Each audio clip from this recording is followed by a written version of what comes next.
How you doing? It's Colin Daniel here.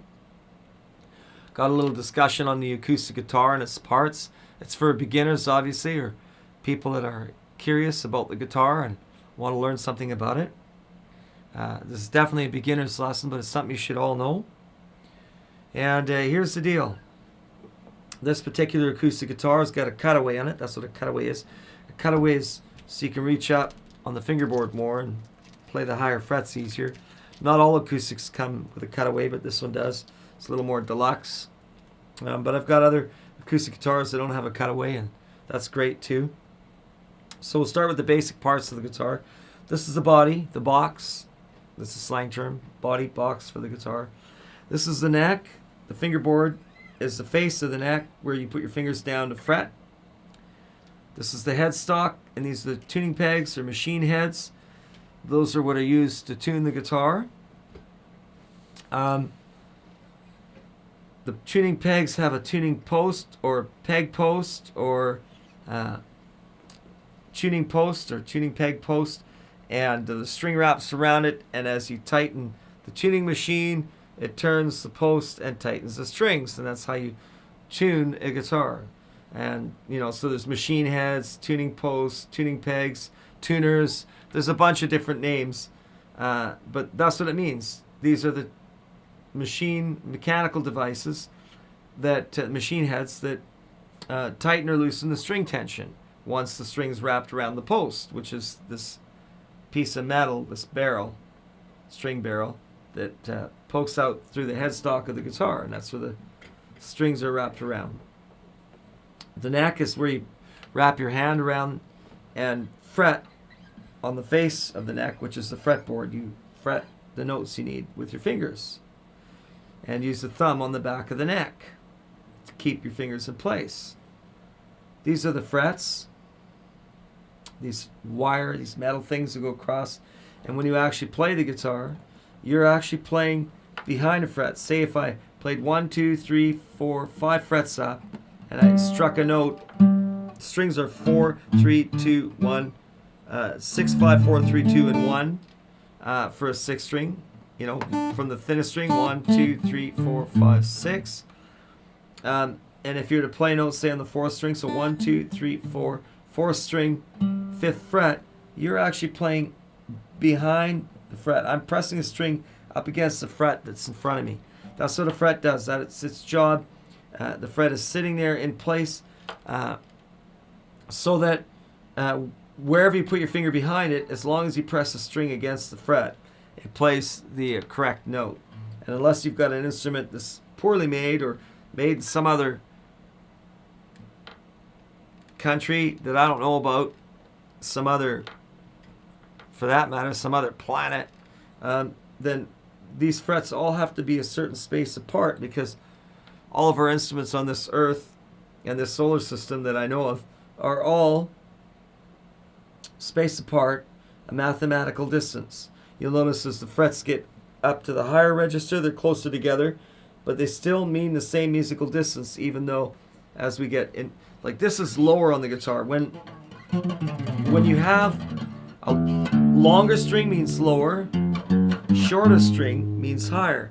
See, the string vibrates from where the string sits on the saddle here to the string nut. That's your string nut there. That keeps the strings in place, and it also keeps the strings spaced apart a certain distance so they're equally, so it's easier for your fingers to get in there, and when they're equal, your hand gets used to the distances between the strings, right? So if you got a good guitar, they're very accurately done, and each of the strings is spaced apart equally, so you get the feel of it.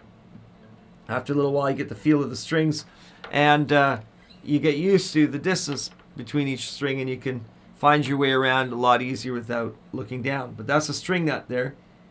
Some string nuts are made of bone, some are made of plastic, some are made of metals. This one's made of like a bone copy of some sort, a replacement for the bone, a fake bone if you'd like, a synthetic bone.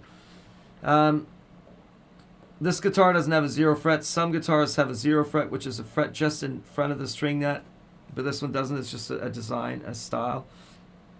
So these are the frets. There's position markers for the frets. On this guitar, you have what they call the Vine of Life inlay on it. And what you'll notice is that on the side of my guitar, I have little dots. On this fretboard, you'll notice that wherever there's a leaf, like first you have the separate vine, then you have a leaf. Wherever you have a leaf, that's a fret position marker. So that's 3rd fret because it's got a leaf on it. That's 5th fret. That's 7th fret. That's 9th, and that's 12th. 12th is a double dot. It's the octave. It's the beginning and the end. Whatever note I have here starts again here at the 12th fret. So that's an important fret to know, the 12th fret.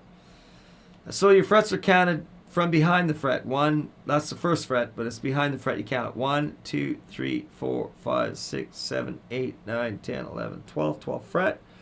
And this is the body of the guitar and the sound hole. This is what projects the sound of the guitar. It's like a speaker box, and you can get all kinds of different sizes, thicknesses, and shapes, different sound hole shapes. This is pretty standard. It's pretty common. This is the pick guard here. It's to protect the wood top from getting trashed. I don't think that helped in the case of Willie Nelson's old acoustic guitar trigger. It didn't help at all because he wore a hole right through it with his pick in his hand. But that's what this pick guard's for. So if you're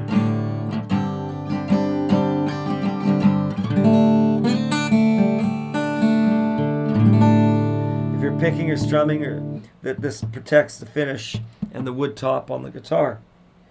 This is the saddle and the bridge. This white part here is the saddle because the strings sit on top of it. This is the bridge part that supports the saddle. And these are the bridge pins that hold the ball end of the string in place.